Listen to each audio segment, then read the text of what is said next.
IVF है क्या? जो पेशेंट प्रेग्नेंट नहीं हो सकते बीमारियों की वजह से, मेल पार्टनर में स्पर्म्स का कम होना, पीसीओएस वाले पेशेंट्स भी जिनको ज़रूरत पड़ सकती है आईवीएफ की। तो ऐसी औरतें जो स्मोकिंग करती हैं और ड्रिंक लेती हैं, क्या बच्चे पे बुरा असर पड़ता है? बिल्कुल बिल्कुल, अल्कोहल बहुत ही खराब है एंड निकोटीन तो सीधा डैमेज करता है सेल्स को। कई लोगों को लगता है कि ये सेलिब्रिटी काइंड ऑफ ट्रीटमेंट है, तो पहले तो ये बताइए कि इसमें मतलब मोटा मोटा क्या खर्चा आता है? अगर हम एवरेज खर्चा एक आईवीएफ साइकिल में देखें तो पेशेंट को रफली 2 और 2.5 लाख के बीच इंक्लूडिंग मेडिसिन पड़ता है।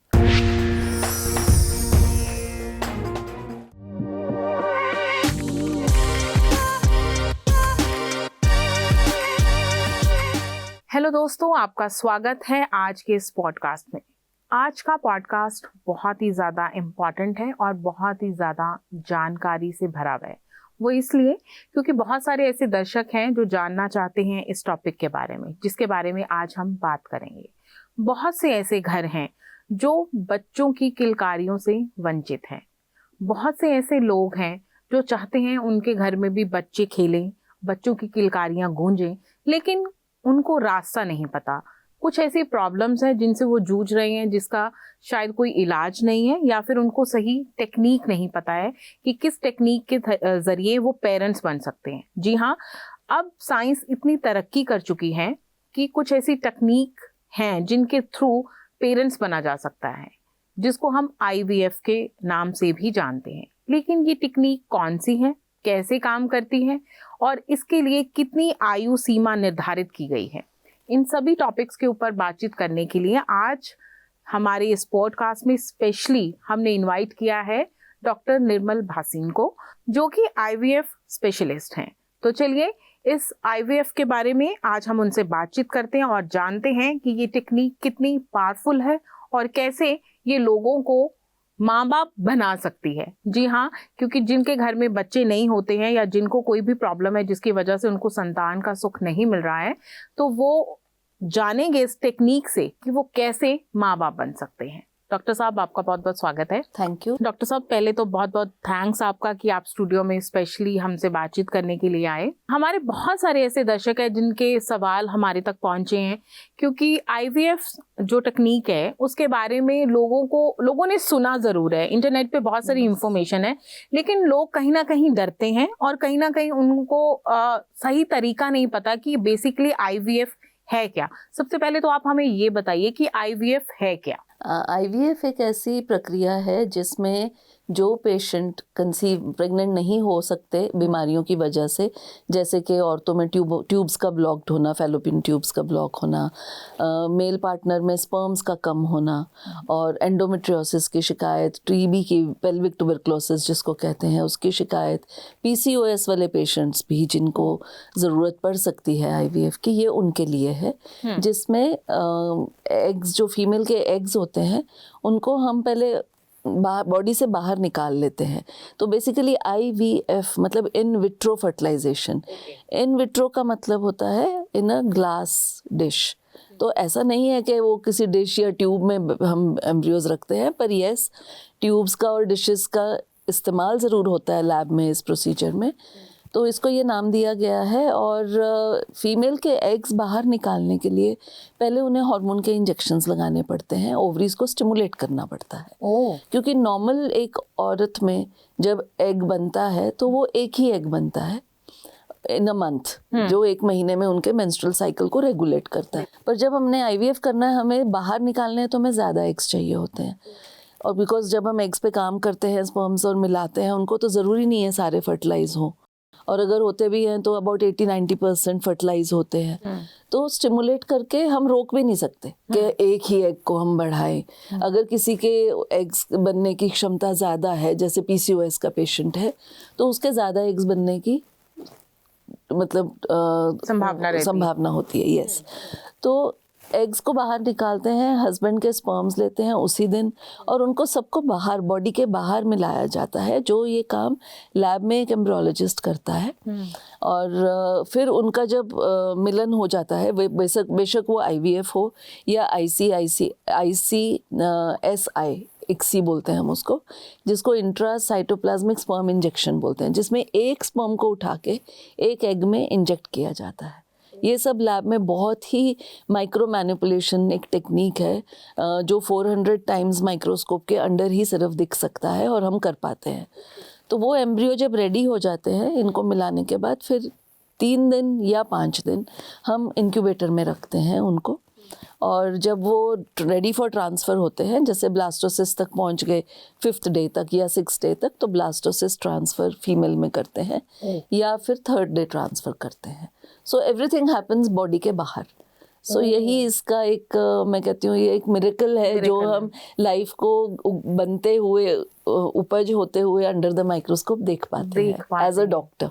बिल्कुल, और ये एक करिश्मा और एक चमत्कार है। और कहीं ना कहीं जिनके घर में बच्चे नहीं हैं, जो पेरेंट्स किसी वजह से नहीं बन सकते, उनके लिए एक चमत्कार के रूप में ही है और भगवान का एक करिश्मा है। IVF जैसे कि हम बात कर रहे हैं, तो इसके लिए कोई आयु सीमा निर्धारित की गई हो कि इस एज तक भी है? क्योंकि मैं जब आपके हॉस्पिटल में हम आपसे बातचीत करने के लिए एक बार आए थे, तो मैंने देखा था कि बहुत ही ज्यादा उम्र की औरतों की पिक्चर्स थी और बहुत ही ज्यादा एज्ड लड़कियां थी, औरतें थी सॉरी, कि जिनको आपने संतान सुख जो है वो दिया आपकी टेक्निक के थ्रू। तो अभी कुछ गवर्नमेंट का कुछ लॉ है, आप मुझे बता रहे थे, वो बताइए क्या है वो? गवर्नमेंट का लॉ ये है कि अब एक सीमा निर्धारित कर दी गई है ट्रीटमेंट के लिए।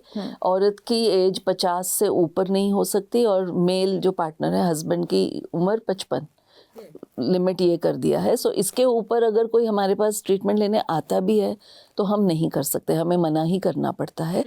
पर यस, जो आप बात कर रहे हैं, पहले जब हमने काम किया है बिफोर द लॉ, कई केसेस ऐसे आते थे कि किसी के बच्चे की इकलौता बच्चा उसकी डेथ हो गई, मतलब ऐसे ऐसे पेशेंट्स आए हैं, किसी के 25 साल के बेटे की डेथ हो गई या बेटी की डेथ हो गई, तो हमने उनका IVF किया है और अच्छे रिजल्ट भी आए हैं, बहुत दुआएं देते हैं। एक केस मैं बताना चाहूँगी जो कि काफ़ी मतलब इंटरेस्टिंग है। 58 ईयर ओल्ड की लेडी थी और वो कम से कम शहर में सारे सेंटर्स, उस टाइम पे मेरे ख्याल 3 या 4 IVF सेंटर्स ही थे इस चंडीगढ़ शहर में, तो वो सारे सेंटर्स में ट्रीटमेंट करा चुकी थी। और ऐसा नहीं है कि उन्होंने बिल्कुल अब छोड़ दी थी उम्मीद। एंड जब वो मेरे पास आई तो मैंने उनको बोला कि मैं आपका ट्रीटमेंट नहीं करूँगी, आपकी उम्र ज़्यादा है। कहते नहीं, आप प्लीज़ कर दो। ऐसा नहीं है कि मेरे पास भी पहली बार सक्सेसफुल हुआ, 3 फेलियर के बाद चौथी बार जब वो जिद पे अड़ गई, मेरे से मिन्नतें करने लग गई, बहन बन के कर दो, तो मुझे भी पता नहीं क्या दिल में आया। तो उसके ट्विन्स हुए। वो 59 एज पे वो रिटायरमेंट पार्टी पहले अपनी करके फिर उसके बाद उन्होंने डिलीवरी की। तो ये केस बड़ा इंटरेस्टिंग था। पर ठीक है, अब नहीं करते हैं हम लॉ के बाद।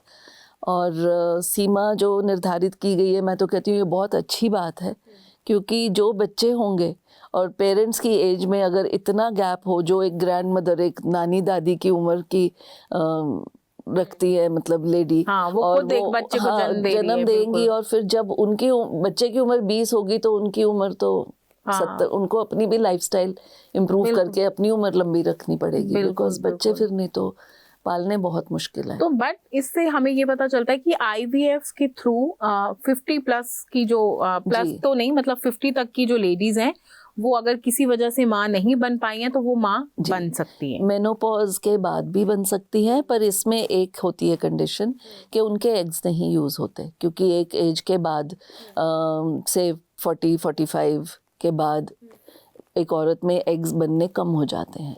तो उसमें जब अगर कम हो गए हैं तो वो प्रेग्नेंट नहीं हो सकती। तो उस केस में फिर हमें बाहर से एग्स लेने पड़ते हैं, जाके हमारे पास वॉलंटरी डोनर्स होती हैं, या कोई रिश्तेदार, कोई छोटी बहन है घर में तो वो डोनेट कर सकती हैं, भाभी डोनेट कर सकती हैं। तो ओवम डोनेशन बहुत कॉमन है और हम ये केसेस बहुत सालों से कर रहे हैं, अगेन लॉ के अंडर ही कर रहे हैं। तो वो वही एक रास्ता रहता है उनके लिए। तो इसमें आप जो एग्स हैं वो बाहर से लेते हैं जी, और पर लेकिन वो जब उनका जो भी फर्टिलाइज करने के बाद तो वो लेकिन उसको अंदर उसी माँ के ही रखा जाता है। That's very great. और ये बहुत कॉमन है, स्पेशली एज जिनकी 40 के आसपास हो गई है, तो मेरी तो एक सलाह है कि टाइम पे शादी करो, टाइम पे बच्चे पैदा करो। अगर करियर ओरिएंटेड हो या किसी वजह से शादी नहीं कर रहे हो जल्दी या प्लान नहीं कर रहे हो प्रेगनेंसी, तो मेरा एक और सजेशन है कि आप अपने एग्स फ्रीज़ करा लीजिए। ये भी एक तकनीक है हमारे पास जिसमें एग्स इन एडवांस फ्रीज हो जाते हैं। अच्छा। और जब भी आप प्लान करो वो एग्स आप ही के यूज़ होंगे, आप ही के लिए। जब आपका पार्टनर होगा आप उसके स्पर्म्स के साथ फर्टिलाइज करवा के अपनी ही कोख में रखवा सकते हैं। मोस्ट ऑफ द सेलिब्रिटीज़ यही करवाते हैं जो लेट कंसीव होते हैं। तो मतलब ना सिर्फ बच्चे पैदा करना एक वो था, मतलब पहले के ज़माने में बोला जाता कि जल्दी शादी करो और जल्दी बच्चे हो जाएंगे, लेकिन आजकल वैसे तो चलो यही सिस्टम होना चाहिए, लेकिन अगर इन केस किसी वजह से आपकी शादी लेट हो रही है या आप नहीं कर पा रहे हो तो आप अपने एग फ्रीज भी कर सकते हो। ऐसी भी टेक्निक्स आ गई हैं। अच्छा मैम, अभी हम शादी की जैसे बात कर रहे हैं, तो कहीं ना कहीं आपको ये चीज़ लगती है कि अगर एक जैसे सपोज करो कोई 30 ईयर की लेडी ने शादी की, किसी लड़की ने 30 ईयर में शादी की, उसका पहला बच्चा 32-33 ईयर्स में हो गया, देन अगर वो सेकंड बच्चा कंसीव करती है तो वो अगर वो लेटर ऑन थोड़ा करती है जैसे 40 में या 42 में, तो तब भी उसको कोई दिक्कतें आने की लगता है कि उसमें वो चीजें कमी रहेगी? हाँ जी, एज रिलेटेड तो देखो औरतों में कॉम्प्लिकेशन आती है, बिकॉज जो औरतों का शरीर है, जो हमें मतलब हमारा रिप्रोडक्टिव सिस्टम है, जो मैं हमेशा कहती हूँ अपने पेशेंट को कि भगवान ने आपको एक ही बार ज़िंदगी में, जैसे आप पैदा होने से पहले ही आपको एक साथ दहेज मतलब जो भी आपका है एक दे दिया कि आपको इसी रिजर्व के साथ सारी ज़िंदगी काटनी है। मर्दों में ऐसा नहीं है। मर्दों में ऐसा है कि एवरी 3 मंथ्स उनके स्पर्म्स नए बनते हैं, मतलब एक मैन्युफैक्चरिंग प्रक्रिया उनकी बॉडी में चलती है जो कि हर 3 महीने बाद नए स्पर्म्स बनते हैं। तो इसलिए शायद एक कहावत सुनी होगी आपने, कहते हैं कि मर्द कभी बूढ़ा नहीं होता। ये हमने बुजुर्गों से सुना है, पर साइंटिफिक रीजन इसके पीछे ये है कि मर्दों में स्पर्म्स बनते रहते हैं, पर एज के साथ और एडिक्शंस के साथ, स्पेशली स्मोकिंग, ड्रग्स, अल्कोहल, इससे स्पर्म काउंट और मोटिलिटी फॉल ज़रूर करती है। और एज के साथ थोड़ा फर्क पड़ता है, पर जितना औरतों में पड़ता है उतना मर्दों में नहीं पड़ता है। अभी हम जैसे एडिक्शंस की बात कर रहे हैं, कहीं आज के टाइम में बदलते दौर में हम देखते हैं कि औरतें भी ड्रिंक कर रही हैं, औरतें भी स्मोकिंग कर रही हैं, उनमें भी कहीं ना कहीं इन चीज़ों को लेकर एडिक्शन बढ़ती जा रही है। तो ऐसी औरतें जो बच्चा पैदा करने से पहले स्मोकिंग करती हैं और ड्रिंक लेती हैं, लेकिन जो वो पीरियड जो उनका 9 मंथ जब कंसीविंग के होते हैं और जब बच्चे को डिलीवर करने का टाइम है, तो उस टाइम पे वो चीज़ें नहीं कर रही हैं, लेकिन पुरानी आदतों की वजह से भी क्या बच्चे पे बुरा असर पड़ता है? बिल्कुल बिल्कुल। अल्कोहल का तो अब एक साइंटिफिक स्टडीज़ भी आई हैं। पहले तो कहते थे कि थोड़ी बहुत मॉडरेशन में अल्कोहल इज़ ओके, पर अब तो स्टडीज़ ये आई हैं कि अल्कोहल बहुत ही ख़राब है। एंड निकोटीन तो सीधा डैमेज करता है सेल्स को, सिगरेट्स जो है, ड्रग्स एंड निकोटीन तो immediate damage on the cells. तो मतलब ओवरऑल हेल्थ के लिए भी ये ठीक नहीं है। और प्रेगनेंसी होने में तो ऑफ कोर्स दिक्कत आती ही है, एबनॉर्मल बच्चों होने का रिस्क बहुत बढ़ जाता है।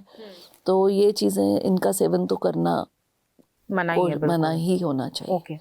Okay, now back to IVF, क्योंकि हम आज का टॉपिक उसी पे कर रहे हैं। IVF में मैम एक तो खर्चा, लोगों को इसकी नॉलेज ही नहीं है कि इसमें कितने पैसे लगते हैं। कई लोगों को लगता है कि ये हमारे बस की बात नहीं है, ये सेलिब्रिटी काइंड ऑफ ट्रीटमेंट है। तो पहले तो ये बताइए कि इसमें मतलब मोटा मोटा क्या खर्चा आता है? अगर हम एवरेज खर्चा एक IVF साइकिल में देखें तो पेशेंट को रफली 2 और 2.5 लाख के बीच इंक्लूडिंग मेडिसिन पड़ता है। सब कुछ बीच में, मतलब अगर हम गिने, चलो कोई कहता होगा कि हम 70 में कर रहे हैं, 75 में कर रहे हैं, एड्स हम आजकल बहुत देखते हैं, पर वो सिर्फ लैब चार्जेस फिर होते हैं।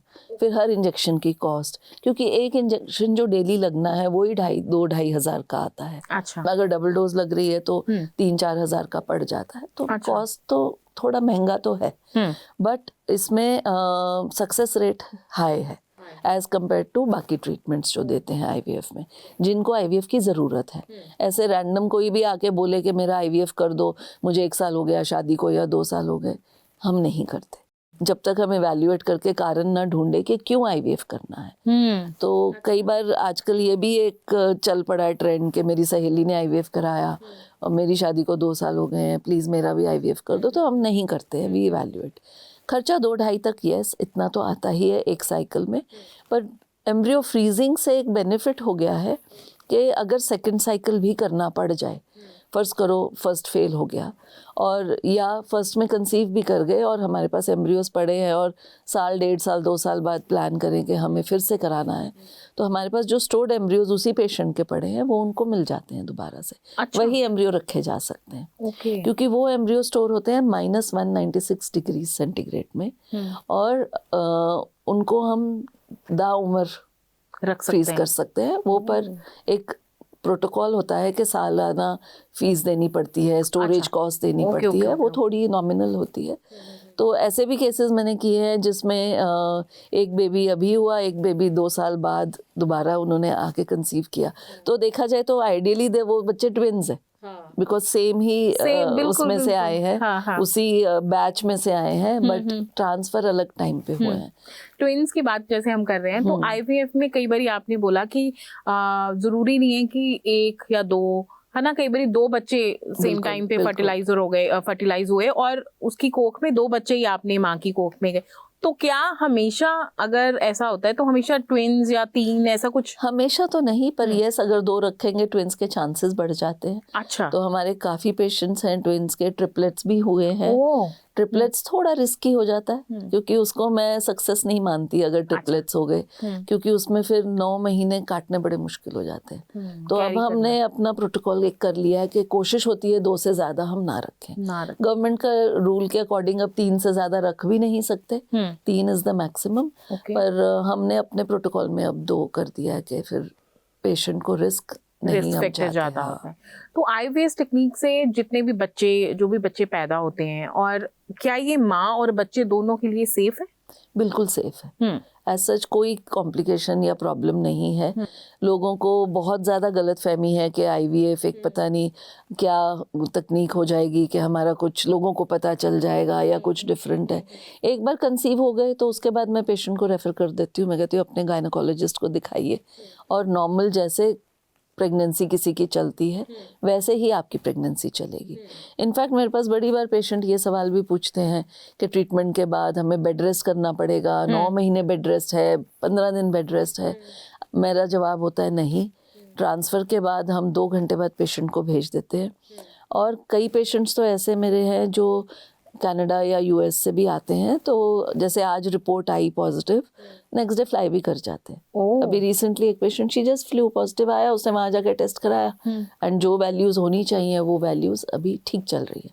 पर बात यह है कि इसमें कोई ऐसा बेड रेस्ट वाली बात नहीं होती है। तो इसमें मैम बच्चे, जैसे कि नॉर्मल एक लेडी 9 महीने के बाद बच्चा डिलीवर करती है, तो इसमें कुछ ऐसा है कि बच्चे की डिलीवरी के बाद बच्चे को किसी मशीन में रखा जाता है या कुछ नॉर्मल डिलीवरी? नॉर्मल डिलीवरीज होती है, बस ये है कि थोड़ी प्रेशियस प्रेगनेंसी होती है बिकॉज आईवीएफ से हुई है। तो पेशेंट भी थोड़ा डरते हैं, थोड़े ज़्यादा अवेयर होते हैं, तो हर चीज़ में सवालात बहुत पूछते हैं। तो कई बार अगर किसी का जल्दी प्री टर्म हो जाए लाइक एनी अदर प्रेगनेंसी, तो उसको इंक्यूबेटर में रखना पड़ता है या वेंटिलेटर की ज़रूरत पड़ सकती है। अदरवाइज बिल्कुल नॉर्मल। अच्छा, मतलब वो सेम ही रहता है 9 महीने के बाद, कोई दिक्कत नहीं आती। एक और चीज़ जो मैंने शायद कहीं पढ़ी थी कि आईवीएफ के थ्रू अगर आप कंसीव करते हो तो आपको ये पता चल जाता है कि वो बॉय है या गर्ल है, या आप उनको बता के कि मुझे बॉय चाहिए, ऐसा कुछ है? नहीं, बिल्कुल भी ऐसा नहीं है। मतलब मैं तो क्योंकि एम्ब्रियोलॉजी करती हूँ और मैं लैब में स्पर्म्स और एग्स के साथ डील करती हूँ, तो मुझे तो माइक्रोस्कोप के अंदर आज तक नहीं पता चला कि क्या कौन सा, और कोई टेक्निक है भी नहीं, ऑनेस्टली कोई टेक्निक नहीं है। एक ही चीज़ है जो पीजीटी हम बोलते हैं, प्री जेनेटिक टेस्टिंग बोलते हैं, जिन केसेस में हमें किसी पेशेंट का बीमारियां ढूंढने के लिए, फ़र्ज़ करो किसी की फैमिली में कोई जेनेटिक एबनॉर्मेलिटी है, तो उस पेशेंट को कई बार जेनेटिक एबनॉर्मेलिटी ना आए बच्चे में, उसके लिए टेस्ट कराना पड़ता है, या जिनकी एज ज़्यादा है और उनके ही एग यूज़ हो रहे हैं, डोनर एग नहीं यूज़ हो रहे हैं, उनके लिए PGT pre genetic testing indicated है, जिसमें शायद उस लैब में पता चल जाता हो बॉय है या गर्ल है, पर हम डिस्क्लोज नहीं, लैब वाले हमें नहीं बताते, क्योंकि लैब वाले बता भी नहीं सकते क्योंकि गवर्नमेंट का लॉ, हाँ, बिल्कुल, it is an criminal offence. अगर हम बताते हैं या पेशेंट जानने की भी कोशिश करता है, वो क्रिमिनल ऑफेंस है। तो हमारे पास ऑफ कोर्स पेशेंट आते हैं, पूछते हैं, तो हमारा एक ही जवाब होता है, हम हाथ जोड़ के बोलते हैं जी ये काम तो नहीं होता है। तो जो लॉ है वो लॉ है, ऐसा कुछ पता नहीं चलता। पर एक और बात, जब आईवीएफ के पेशेंट्स जो आते हैं आपके पास, तो उनको एक तो हो गया कि किसी की शादी को 15 साल हो गए, 20 साल हो गए, या किसी लेडी की उम्र हो गई 40 हो गई, सपोज करो, है ना, उसको लगा कि अब मेरा मोनोपोज का टाइम स्टार्ट होने वाला है, या 5 साल बाद, 6 साल बाद, 50 के बाद हम मानते हैं कि तो बिल्कुल ही, हाँ, तो उनको लगता है कि अब अभी तक अगर मुझे इस एज में अगर नहीं कंसीव हुआ तो अब मुझे आईवीएफ के लिए जाना चाहिए। ये तो उन लोगों की बात हुई जो अपनी एक उम्र को पार कर गए। एक हम मानते हैं आजकल के टाइम में अक्सर हम देखते हैं कि लड़कियां जो हैं उनको कंसीव हो ही नहीं रहा है। ठीक है, बहुत ज्यादा दिक्कतें आ रही हैं, और मैंने कई ऐसे केसेस देखे हैं जिनकी शादी हुई, शादी के 6 महीने बाद या साल बाद उन्होंने कंसीव कर लिया अनप्लान्ड बच्चा, तो उन्होंने उसको अबॉर्ट करवा दिया। वो नहीं चाहते, मतलब अभी हमें, और बहुत सारे ऐसे केसेस मैंने देखे हैं जो मेरी कई 1-2 फ्रेंड्स भी हैं कि उसके बाद वो कंसीव ही नहीं कर पाए। बिल्कुल। तो क्या ये पहला बच्चा अबॉर्ट कराने की वजह से ऐसी दिक्कतें आती हैं, या फिर कोई और वजह है, और ऐसे लोग आईवीएफ के लिए फिर जा सकते हैं? यस। अब ये बहुत अच्छा सवाल था आपका। इसमें बहुत सारी चीज़ें कवर होती हैं। जो यंग पेशेंट्स हमारे पास आते हैं जो आईवीएफ के लिए, जिन पे हमें आईवीएफ करना ही पड़ता है, वो केसेस ऐसे हैं, एक तो बहुत सीवियर स्ट्रेस में रहते हैं, और आप मानोगे नहीं इस बात को कि इतने यंग पॉपुलेशन में साइकोसेक्सुअल डिसऑर्डर्स बहुत कॉमन है। हमारे पास पेशेंट्स आते हैं जो कि उनकी लव मैरिज भी है, बट स्टिल वो सेक्स नहीं कर पाते। बहुत बिकॉज हमारी कंट्री में जो सेक्स एजुकेशन है वो सबसे गलत तरीके से दी जा रही है। स्कूल कॉलेजेस में प्रॉपर एजुकेशन नहीं है। जो भी बच्चे सीख रहे हैं या समझते हैं वो इंटरनेट से सीखते हैं। सो गलत, ऑब्वियसली गलत। तो वो मतलब उनकी एक्सपेक्टेशंस बहुत ज़्यादा हो जाती हैं कि शायद मैं ही ठीक नहीं हूँ।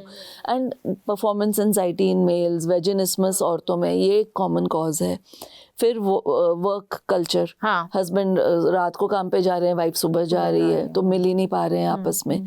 फिर हो गया ये जो एबॉर्शंस की आपने बात की, यस, मल्टीपल सेक्स पार्टनर्स, जिसकी वजह से इन्फेक्शंस होती हैं। इन्फेक्शंस होने की वजह से ट्यूब्स ब्लॉक होती हैं। फिर एबॉर्शंस भी आजकल बहुत कॉमन हो गया कि केमिस्ट पे जाओ, पिल्स खाओ और अबॉर्ट हो गए। It has become very casual. तो हम तो पेशेंट्स को समझाते हैं कि आप डॉक्टर की सलाह के बिना ये दवाइयाँ ना खाएं। और उसमें क्या होता है, फिर इनकम्प्लीट जब क्लियर नहीं होती है अबॉर्शन, तो वो डॉक्टर के पास पहुँचते हैं इन्फेक्टेड स्टेट में। तो इन्फेक्शंस यूट्रस और ट्यूब्स की हो जाती है, तो ब्लॉक ट्यूब्स बहुत मिलती हैं। फिर एंडोमेट्रियोसिस, जो मैंने बोला कि मेंस्ट्रुअल ब्लड जब अंदर ही गिरता रहता है, अच्छा, थोड़ा बाहर थोड़ा अंदर, तो वो सिस्ट बनने लग जाते हैं, तो वो ओवरीज को काम नहीं करने देते। PCOS is a lifestyle disease.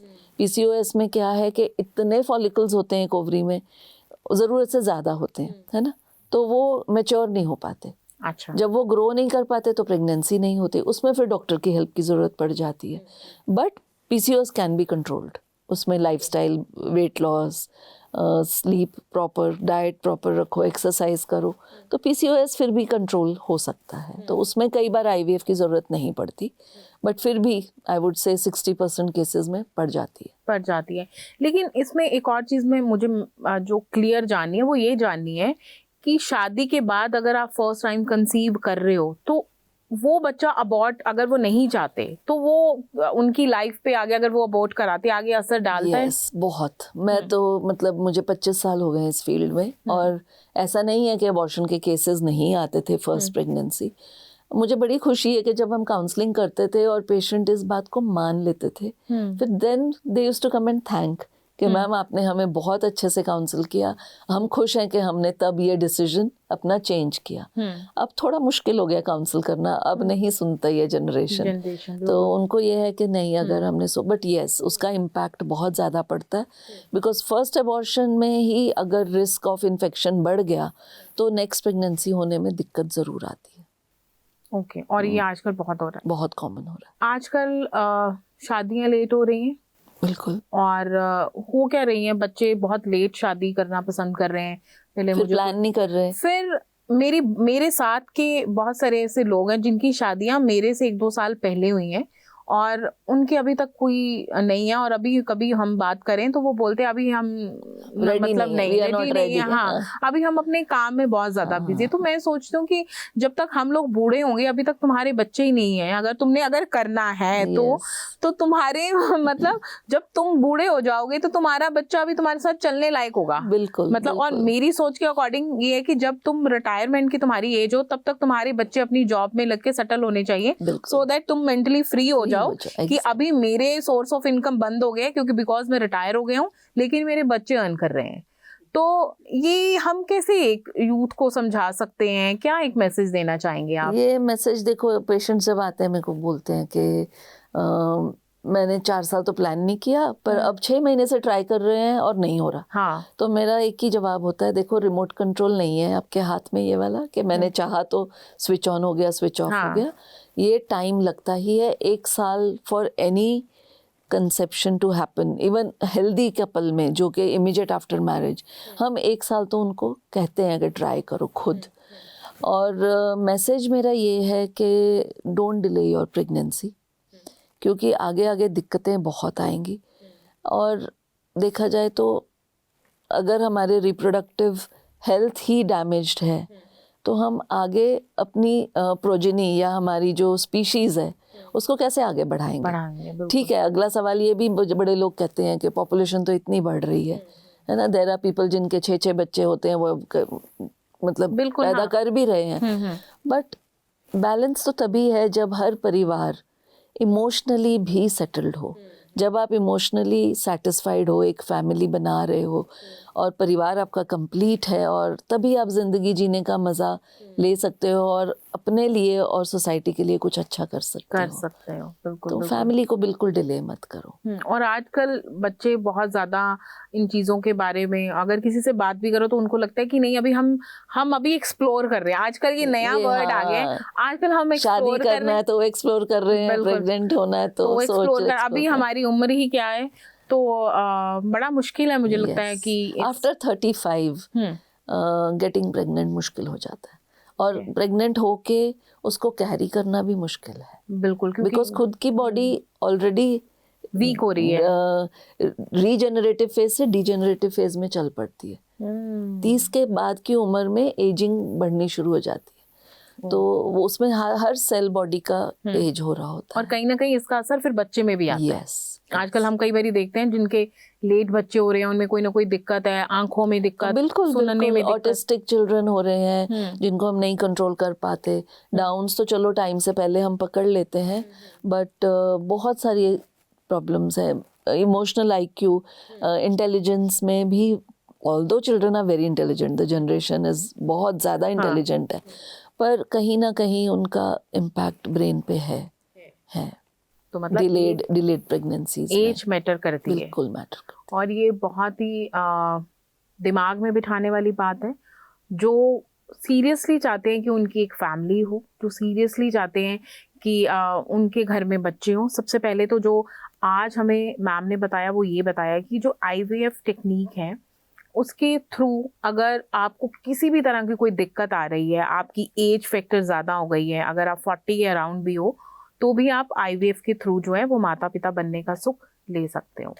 लेकिन जो अभी डिले कर रहे हैं अपनी प्रेगनेंसी को, वो आगे चल के अपने लिए और अपने बच्चों के लिए भी कहीं ना कहीं जो है एक पॉजिटिव वातावरण नहीं बना रहे हैं, क्योंकि कहीं ना कहीं उनकी बॉडी भी एज्ड हो रही है। और अगर हम एक वो बोलते हैं ना कि एक बूढ़ा वृक्ष कौन सा फल हमें देगा, तो वो अगर हम में कोई वीकनेस है तो डेफिनेटली वो बच्चे में आगे ट्रांसफर हो जाएगी।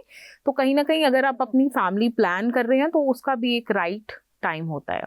और अगर आपको कोई और दिक्कत है उसके लिए आईवीएफ टेक्निक जो है जो आपकी बिल्कुल। हेल्प कर सकती है उसके बारे में हमने आपको बता दिया। अगर आपका कोई और सवाल हो या फिर आपका कोई और आपके मन में कोई ऐसा कोई प्रश्न हो आईवीएफ टेक्निक को लेके या फिर कोई और आपको लगता हो कि आपको परेशानी है, तो स्क्रीन पे हमारा व्हाट्सएप नंबर चल रहा है, हमारी ईमेल आईडी है, इस पे आप अपने प्रश्न हमें लिख के भेज सकते हैं। हम अपने इसी शो के जरिए आपके प्रश्नों के उत्तर देने का कोशिश जरूर करेंगे। मिलेंगे अपने अगले एपिसोड में किसी और नए एक्सपर्ट के साथ। तब तक के लिए बाय बाय।